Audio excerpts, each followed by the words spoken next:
নমস্কার বন্ধুরা, আবার চলে এসেছি কিছু খুশির মুহূর্ত নিয়ে আপনাদের কাছে। কাল রাতেই প্ল্যান বানানো হয়েছে যে রোড আইল্যান্ড যাওয়া হবে, তাই সেটার সরঞ্জাম চলছে। আমার মা বাবা এসেছে ইন্ডিয়া থেকে ইউএস কিছুদিনের জন্য, তাই প্রতি উইকেন্ডের প্ল্যান বানানো আছে। সকাল 8টা বাজে, ভাবলাম কিছু ব্রেকফাস্ট করে বেরিয়ে পড়া যাক। অনেকদিন মায়ের হাতের রান্না খাওয়া হয়নি, তাই বললাম আজ ঘুগনি খাওয়া যাক। ঘুগনি বানানোর জন্য আমরা রাতে চানা ভিজিয়ে রেখেছিলাম, আর সেটা ধুয়ে নিয়ে প্রেশার কুকারে ভেজানো চানা নুন, হলুদ, সর্ষে তেল আর জল দিয়ে গ্যাসে বসিয়ে দিলাম। যতক্ষণ চানা সেদ্ধ হচ্ছে ততক্ষণ আমরা আলু, পেঁয়াজ, লঙ্কা আর রসুন কেটে নিলাম।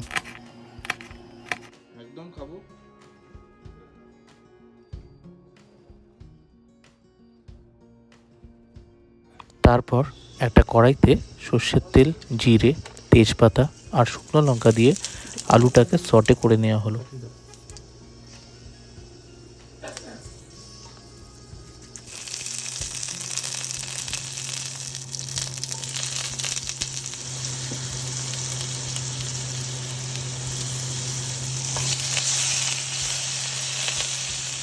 তারপরে পেঁয়াজ দিয়ে আর একটু ভাজতেই দেখলাম আমাদের চানা রেডি। প্রায় 7-8টা সিটি দেওয়া হয়ে গেছিল।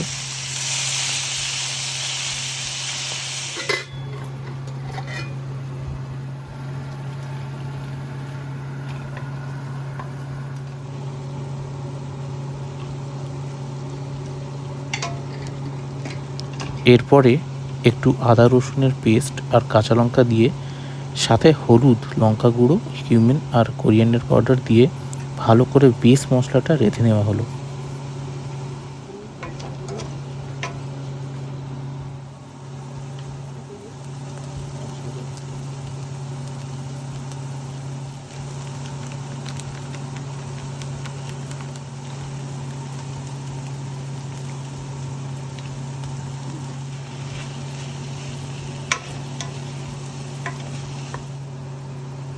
একটু পরেই টমেটো কেটে আর একটু জল আর হালকা চিনি সমেত সেদ্ধ করতে বসিয়ে দিলাম।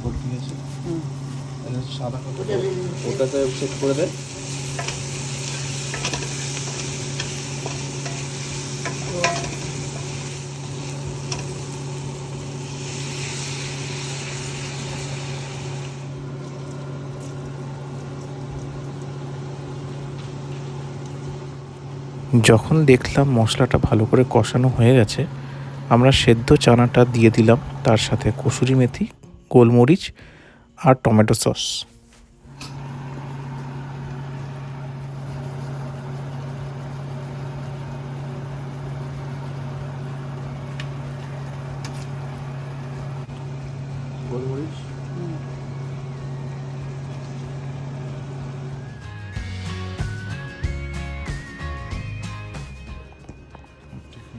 পরিবেশনের সময় একটু কাঁচা পেঁয়াজ দিয়ে খেলে স্বাদটা যেন আরও বেড়ে যায়।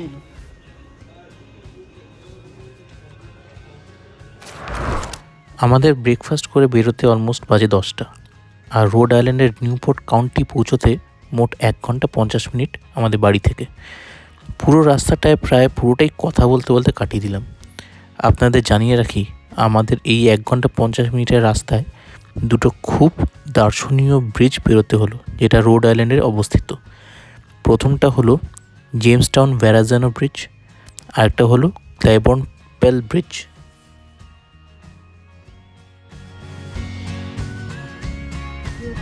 ব্রিজ পেরোতেই আমরা পৌঁছে গেলাম নিউপোর্টের বিচের ধারে। আর যেহেতু সানডে, সেদিন খুব ভিড় আর পার্কিং পাওয়া অত্যন্ত চাপের। এই নিউ ইংল্যান্ডের রাজ্যগুলিতে পার্কিংয়ের বিজনেসটা শুধুমাত্র বছরের মে থেকে সেপ্টেম্বর অবধি থাকে, কারণ বাকি সময়টা ঠান্ডার সময় খুবই কম লোকজন আসে।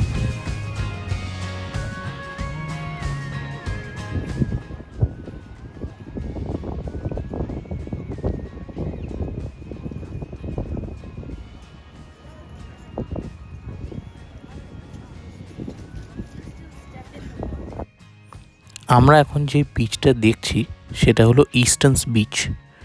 এই সময়টায় ঢেউয়ের রং কিছুটা লালচে থাকে, কারণ প্রচুর সি উইডস থাকে। এই বিচের ধারে একটা ক্যারাউজেল আর একটা অ্যাকুয়ারিয়ামও আছে। অনেকেই এখানে বিচের ধারে ওয়েডিং ইভেন্টস অর্গানাইজ করে।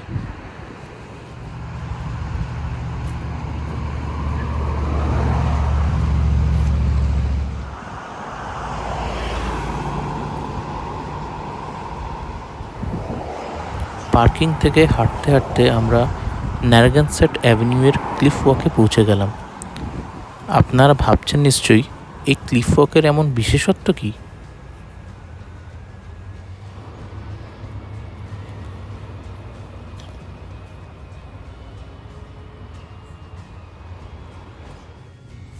তাহলে বলেই দিই, এই সেই জায়গা যেখানে নোনা বাতাসের নির্মলতা এবং বিধ্বস্ত ঢেউয়ের শান্তিপূর্ণ শব্দ সোনালী যুগের স্থাপত্যের বিস্ময়ের সাথে মিলিত হয়।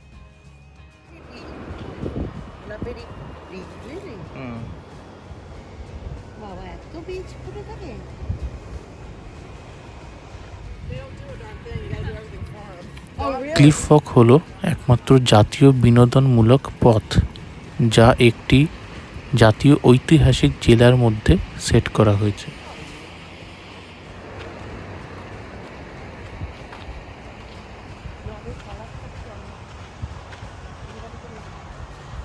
আপনারা দেখতে পাচ্ছেন নিশ্চয়ই যে এক পারে জল আর আরেক পারে বিরাট বড় বড় ম্যানশন, আর তার মাঝে এই একটা রাস্তা চলে গেছে।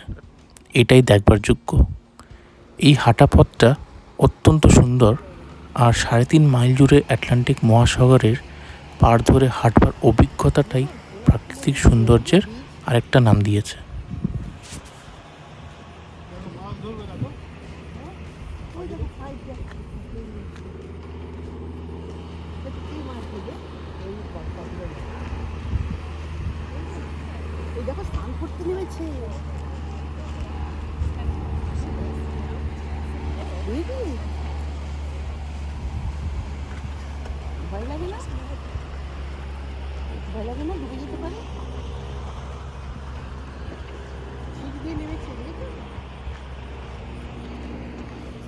ডুবে যেতে পারে, ভয় নেই।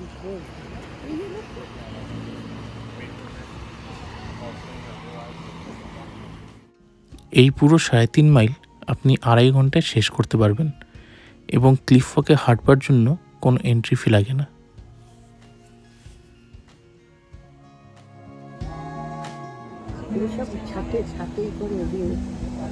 ওখানে একটা আছে জায়গা রয়েছে।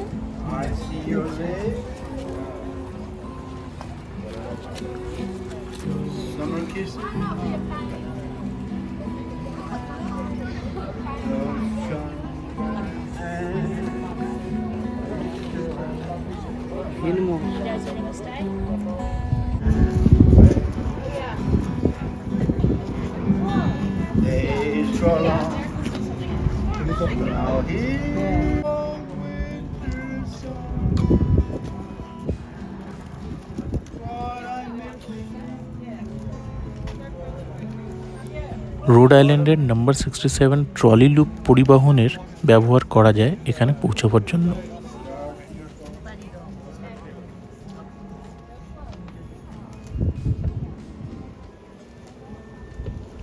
অধিকাংশ ক্ষেত্রে এখানে জগিং বা শরীর সচেতন লোকজন আসে। তার বাদেও আমাদের মতন ট্যুরিস্টরা এসেই থাকে। যদি আপনার কোনো পোষা বিড়াল বা কুকুর থাকে, তাদেরও নিয়ে আসতে পারেন।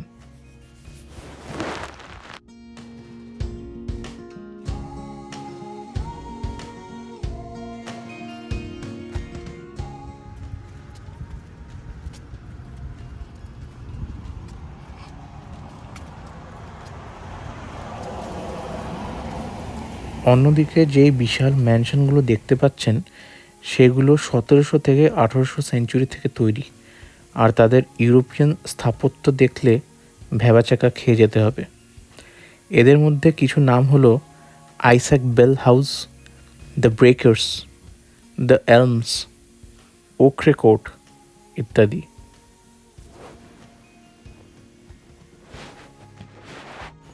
বেশিরভাগই ধনী আমেরিকান পরিবার দ্বারা 1870 থেকে 1915 সালের মধ্যে নির্মিত, যেমন দ্য ব্রেকার্স, ভ্যান্ডারবিল্ট পরিবার; মার্বল হাউস, উইলিয়াম কিসাম ভ্যান্ডারবিল্ট পরিবার; শ্যাটো শ্রুমেয়ার, উইলিয়াম শেফার্ড ওয়েটমোর পরিবার, রোজক্লিফ থেরেসা ফেয়ার ওয়েরিক্স পরিবার এবং রাফ পয়েন্ট ডোরিস ডিউক পরিবার সহ এই অনেকগুলি প্রাসাদ জাদুঘর হিসেবে জনসাধারণের জন্য উন্মুক্ত। গোলাপ, এখানকার গোলাপের কাই আলাদা। এটা তো কুড়ি। হ্যাঁ, কুড়ি এসছে। এই যে গোলাপ, এইটা ফুল, এইটা রকমের গোলাপ। এই আরো আছে। একদম গোলাপ ফুলের এই পেছনে যেগুলো থাকে না, যেরকম থাকে ওটা হচ্ছে চেরি টমেটো। এইটা ফুল, ওইটা সবচেয়ে ভালো গোলাপ।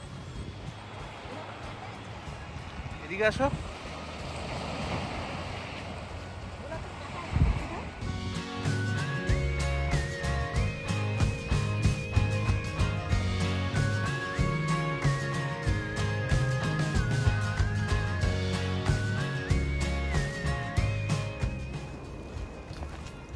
আমরা প্রায় 1.5 ঘন্টা হাঁটবার পর ভাবলাম যে ফিরে যাওয়া যাক, কারণ আজ আরেকটা বিচ যাওয়ার আছে। আর তার আগে বোভেন্স ওয়ার্ফটা ঘুরে নেব, যেটা নিউপোর্টের একটা অন্যতম জায়গা।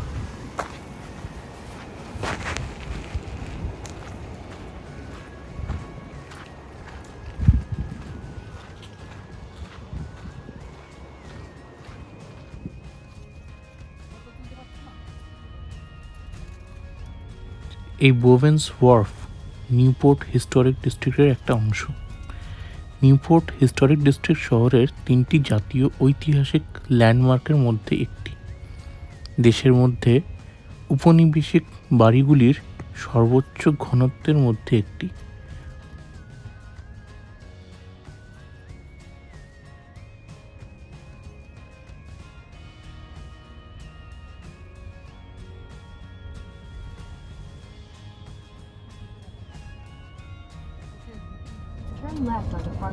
উপনিবেশিক স্থাপত্যের পাশাপাশি শহরটি তার অনেক গিল্ডেড এজ প্রাসাদের জন্য পরিচিত। গ্রীষ্মকালীন কটেজ, যা ইউরোপের রাজকীয় প্রাসাদগুলি থেকে অনুলিপি করা বিভিন্ন শৈলীতে নির্মিত। এখানে ব্রিকওয়াক, গ্রানাইট ওয়ে এবং 1800 শতকের বাণিজ্যিক ঘাঁটি ভবনগুলি আপনাকে নিউ ইংল্যান্ডের সেরা প্রাকৃতিক পোতাশ্রয়গুলির মধ্যে একটি সমৃদ্ধ সমুদ্র বন্দর হিসেবে বোভেনের শুরুতে ফিরিয়ে আনে। নিউপোর্টের সমস্ত কোণে বাণিজ্য তখন এবং এখন বোভেন্স ওয়ার্ফ শহরের বাণিজ্য ও সংস্কৃতির কেন্দ্রবিন্দু।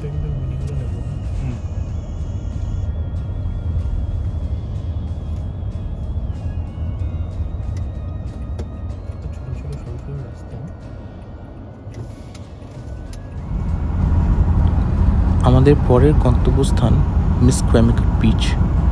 মিসক্যামিকেট বিচ হলো রোড আইল্যান্ডের ওয়েস্টার্লি শহরের একটু সমুদ্রবর্তী জনসাধারণের বিনোদন এলাকা।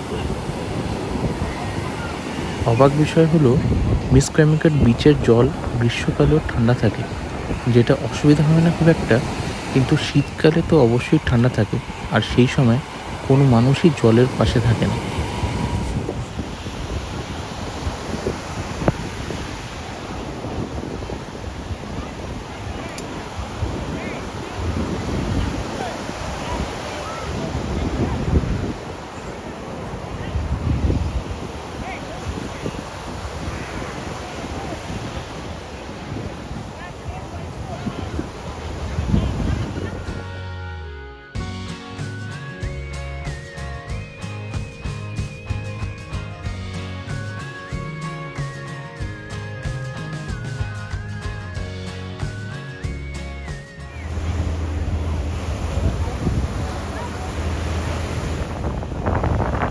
সন্ধে ঘনিয়ে আসলো, 6টা বাজলো বলে আবার আমরা কানেক্টিকাটের জন্য রওনা দিয়ে দিলাম।